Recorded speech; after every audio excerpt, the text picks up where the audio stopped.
Elisa Díaz Castelo es una poeta nacida en 1986 en la Ciudad de México. Ganó el Premio Bellas Artes de Traducción por Cielo Nocturno con Heridas de Fuego de Ocean Vuong, el Premio Alonso Vidal con Principia y en 2020 el Aguascalientes con El Reino de lo No Lineal. Hoy, en el oficio de escribir, platicamos con Elisa Díaz Castelo.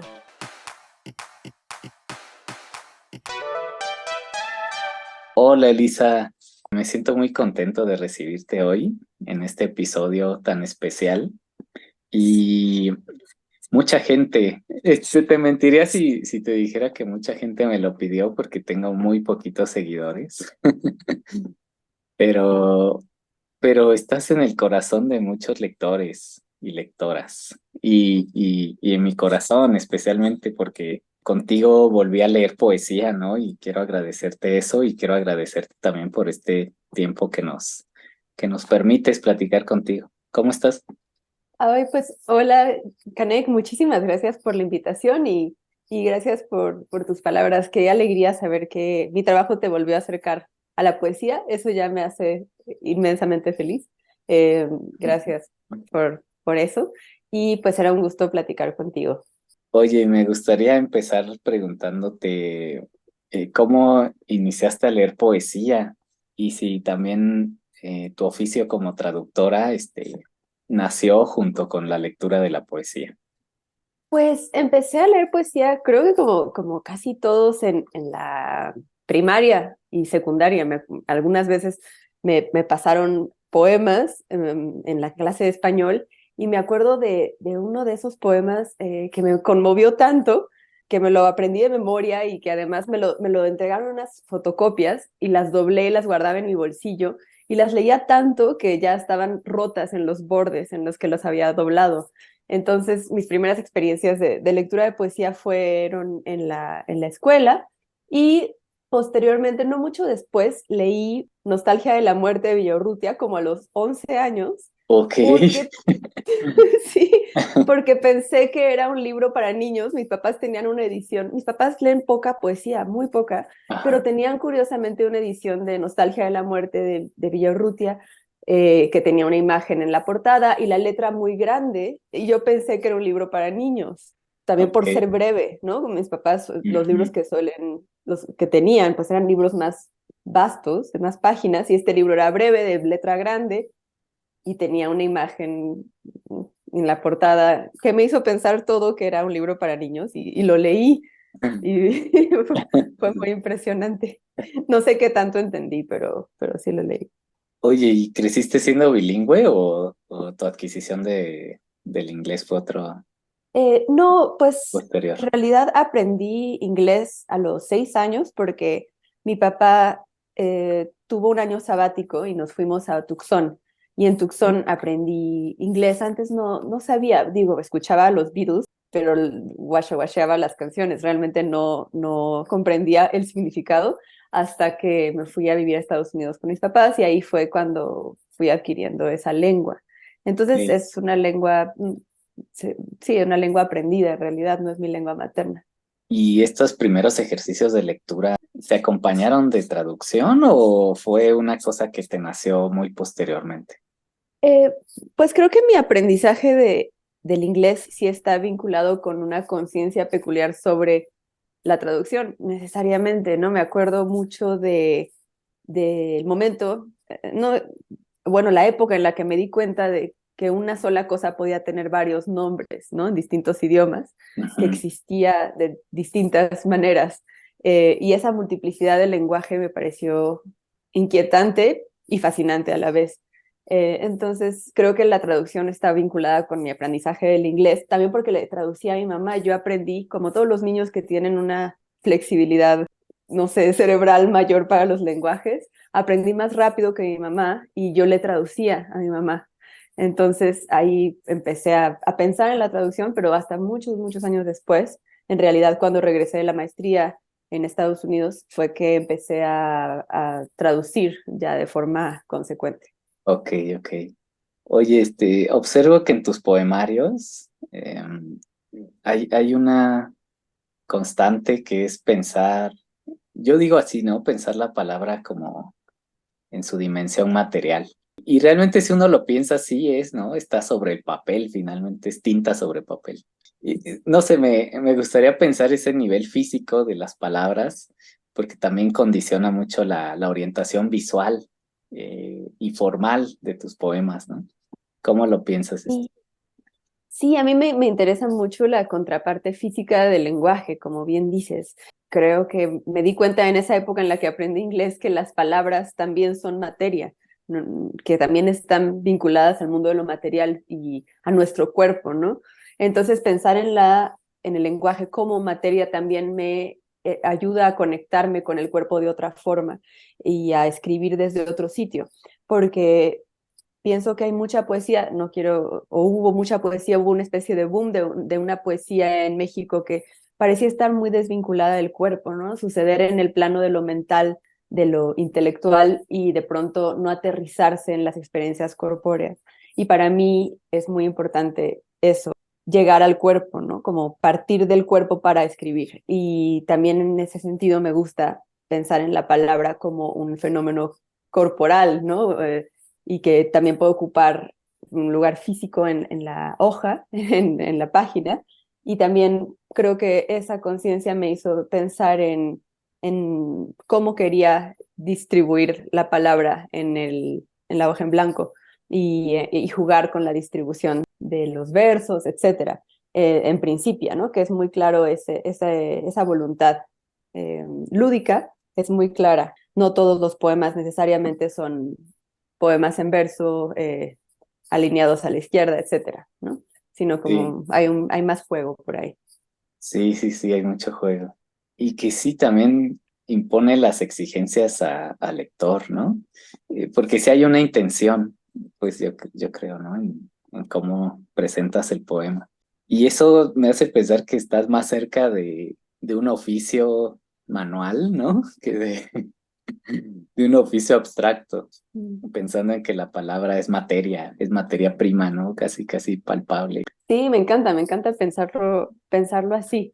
Totalmente de acuerdo. Sí, me gusta alejarnos de esa noción de la poesía como algo inherentemente mental o que solo existe en el plano del intelecto y aterrizar en el cuerpo. Y en ese sentido, pues sí pienso en la poesía como un oficio parcialmente manual. Oh, qué bonito. Oye, también asociado a esto, hay pues no sé si llamarlo poesía empírica, en un sentido de que sí pasa por los sentidos, ¿no? Incluso, como dices tú, por algo manual, algo táctil. Ujú. Y está muy asociado también a tu inclinación por la ciencia y por explorar los métodos científicos desde tu primer poemario, Principia, que es de 2018. Siento yo que con una actitud de asombro, más que de respuestas, ¿no? Digamos, de ofrecer respuestas. ¿Cómo vives Sí, eso? pues sí, justamente pienso que algo que comparten la ciencia y la poesía es esa vocación del asombro, ¿no? Creo que se ha pensado, o muchas personas piensan que son dos mundos totalmente distintos, que están alejados por completo, pero en realidad comparten esa primera intención, ¿no? Esa primera forma de sorprenderse ante el mundo. Y además también tienen muchísimas otras cosas en común, pero a mí me interesa mucho el asombro porque creo que en la poesía que más me gusta, el asombro es lo que logra desautomatizar el lenguaje, ¿no? El asombro logra romper con ese lenguaje que es el que solemos utilizar, predecible por completo, y crear una nueva forma de decir las cosas. Y en la ciencia el asombro creo que es lo que lleva a descubrimientos, etcétera, ¿no? Como, sí, como la potencia de ambas disciplinas me parece que es esa. Oye, y están en el inicio de tus poemarios, cuando uno puede acercarse a ellos, sí, sí puede notar que hay como proyectos, o más bien que desarrollas conceptos en ellos, ¿no? A veces muy asociados a las leyes físicas de la ciencia. Por ejemplo, está muy presente el espacio-tiempo, la, la, la degeneración de la materia, ¿no? Y como esta idea de que la belleza siempre es transitoria, como que conviven muy de cerca la decrepitud y la plenitud. Sí, sí, es que me interesa mucho aproximarme a algunos conceptos científicos porque me parece que esos conceptos científicos ya en sí están cargados de poder poético, de poder lírico, ¿no? Desde que empecé a estudiar algunos temas de la física a gran escala, de la cosmología, me parecía que eran ideas hermosísimas y cargadas de lo poético y que valía mucho la pena explorarlas desde ese otro registro. Además, porque es el único registro que tengo disponible, ya que no soy una especialista en ciencia ni me dedico a ello. Entonces quería desarrollar algunas teorías o convertirlas a lo poético o verlas, mirarlas desde el ojo poético. Y por eso sí hablo, por ejemplo, de la materia oscura. La entropía está muy presente, aunque no hay un poema propiamente dedicado a la entropía como esta degeneración, o bueno, esta tendencia hacia el equilibrio térmico, pero que implica una devastación del mundo tal y como lo conocemos para llegar a otro estado, es algo que me interesa mucho también y que está bastante presente, etcétera. Hay muchos conceptos de la ciencia que trato de explorar desde lo poético. Ay, Elisa, y también no sé, tú tienes un gusto también por reflexionar sobre la poesía en general y sobre tu poesía en particular, yo diría. A veces no está tan claro, pero sí hay pistas desperdigadas a lo largo de tu obra, ¿no? La que ubico muy clara, por ejemplo, es en tu cuento. Porque ahorita vamos a hablar de tu faceta como narradora, pero en tu cuento Nunca lo fue, que trata de un personaje que se llama Lavinia, va gradualmente, ¿no? Perdiendo las palabras o perdiendo la memoria y olvidando palabras. Y en algún momento eso lo orilla también a reflexionar un poco sobre su condición, su nueva condición, ¿no? Y dice, ¿qué son las palabras sino eso? Una alteración física, una forma muy leve de tocar a los otros. Y posteriormente dice, ¿no? Poco a poco el mundo se apaga. Cada nombre es una luz que ilumina la cosa y esas luces se extinguen. Ser mudo es también, en cierta forma, ser ciego. No sé, me hace pensar que en realidad lo que estás haciendo tú es reflexionando también sobre el fenómeno poético, ¿no? Y esa dimensión material que ya deseamos de las palabras un poco. Sí, totalmente, totalmente de acuerdo.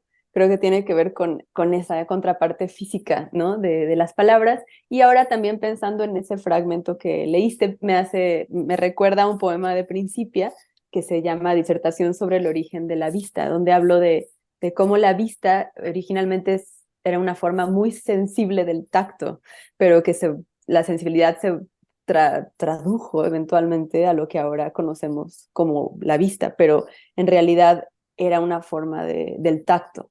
Entonces, creo que en esa época, porque más o menos en esa época también escribí esa versión del cuento que ahora se publicó, estaba pensando mucho sobre los sentidos como extensiones del tacto, ¿no? Como casi todos los sentidos tienen una contraparte eh, física que nos recuerda al tacto. Es el sentido más íntimo, quizá. Y entonces, sí, que de alguna manera todos otros sentidos están también colmados del tacto, o en un origen fueron una forma del tacto. Y eso tiene mucho que ver con mi relación con la escritura y el cuerpo, ¿no? Y escribir desde el cuerpo. Oye, pues nos estás dejando pistas muy valiosas para Ah, releerte o leerte, ¿no? Bajo estas guías. En una entrevista reciente para la jornada, decías que el poema puede ser un planeta habitable, ¿no? Regido por sus propias leyes. Me encantó la idea y también resaltar que esa idea te sirvió para darle nombre al poemario, uno de los últimos que publicaste, Planetas Habitables. En este sentido, quiero preguntarte cuáles son las normas o esas leyes con las que quieres sostener tus poemas. bueno, justamente lo que me interesa es que cada poema o cada texto, porque es algo que también he tratado de traducir al mundo del cuento, cada texto geste sus propias reglas internas, ¿no? Me gusta pensar, algo que me gusta mucho de la poesía es esta potencia proteica que tiene, ¿no? La capacidad de transformación, de que cada poema puede ser totalmente distinto. Hay poemas que los dos textos distintos son poemas y realmente no tienen casi nada que ver. Los mecanismos que utilizan son totalmente diversos. Entonces, justo lo que me interesa es que cada poema devele la forma que quiere habitar y devele sus propios mecanismos y reglas internas.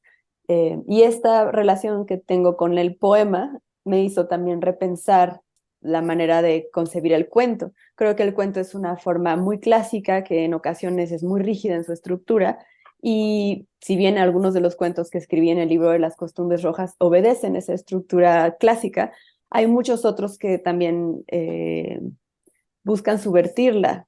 No tanto buscan subvertirla, sino más bien tratan de responder a su propia naturaleza y a sus propias reglas, ¿no? Entonces, me gusta pensar que la literatura es una serie de textos donde cada uno es un universo, su propio universo, que funciona de sus propias formas y hay que estudiarlo de forma independiente, no necesariamente vinculándolo a otros textos del mismo género. Y eso también tiene que ver con mi interés por los textos híbridos o por textos que participan de varios géneros a la vez.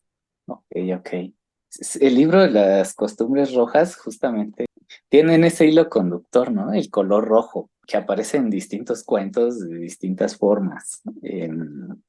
Además de este libro, tienes una incursión en la dramaturgia con Proyecto Manhattan, que yo diría, como creo que lo insinúas ahorita, que son ámbitos distintos de una misma búsqueda.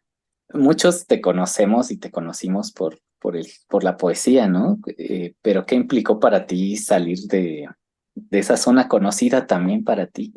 ¿Qué implicó escribir cuentos y qué implicó escribir, no sé si llamarlo un guión teatral o un híbrido entre guión y poemario, ¿no?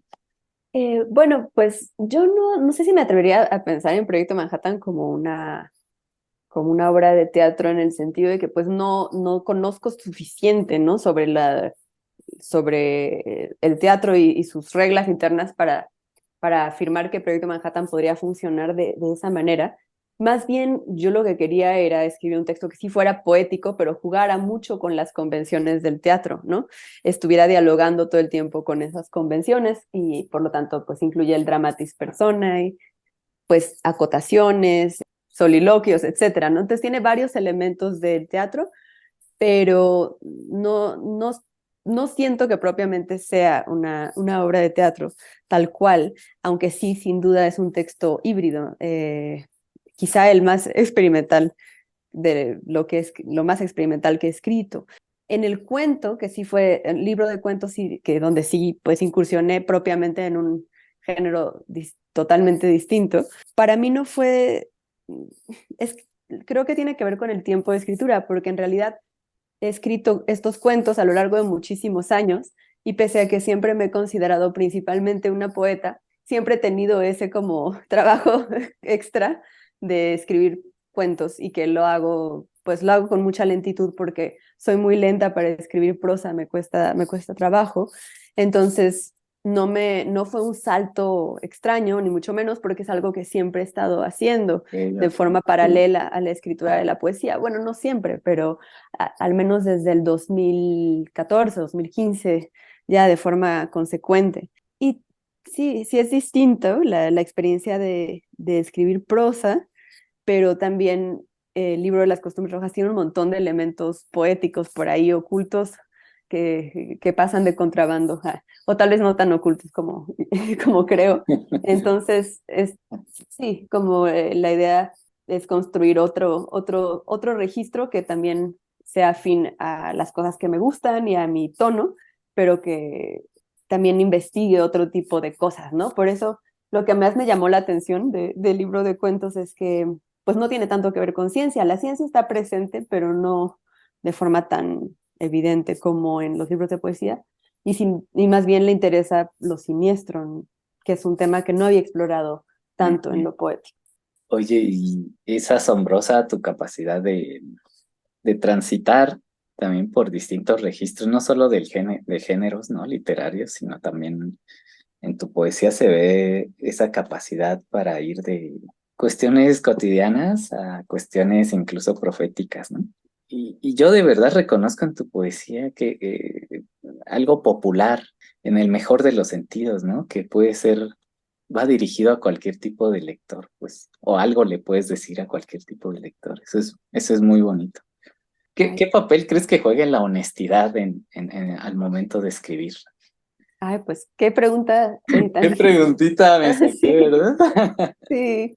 Pues primero, hablando de lo que primero que mencionabas, ¿no? Como que sí me interesa mucho a mí lo coloquial y lo cotidiano. Es algo en lo que, al igual que los sentidos y el cuerpo, es un sitio en el que creo que la palabra puede encontrar una raíz o puede anclarse. Entonces, a mí me gusta mucho partir de lo concreto para hablar de cosas quizá más generales. Confío mucho en el poder de lo concreto. Entonces, por eso me gusta incluir cosas cotidianas, lenguaje por momentos coloquial, etcétera. Es algo a lo que me ayuda a encontrar un piso desde donde escribir, un lugar, ¿no? Desde donde hablar. Y con respecto a la pregunta sobre la honestidad, creo que tendríamos que preguntarnos qué es la honestidad, ¿no? Si es tan solo contar las cosas como realmente sucedieron o si la honestidad es algo más, ¿no? O tiene que ver con otras cosas, ¿no? Que si de pronto tal vez una novela totalmente fantástica puede ser más honesta que un relato totalmente autoficcional, ¿no? De pronto.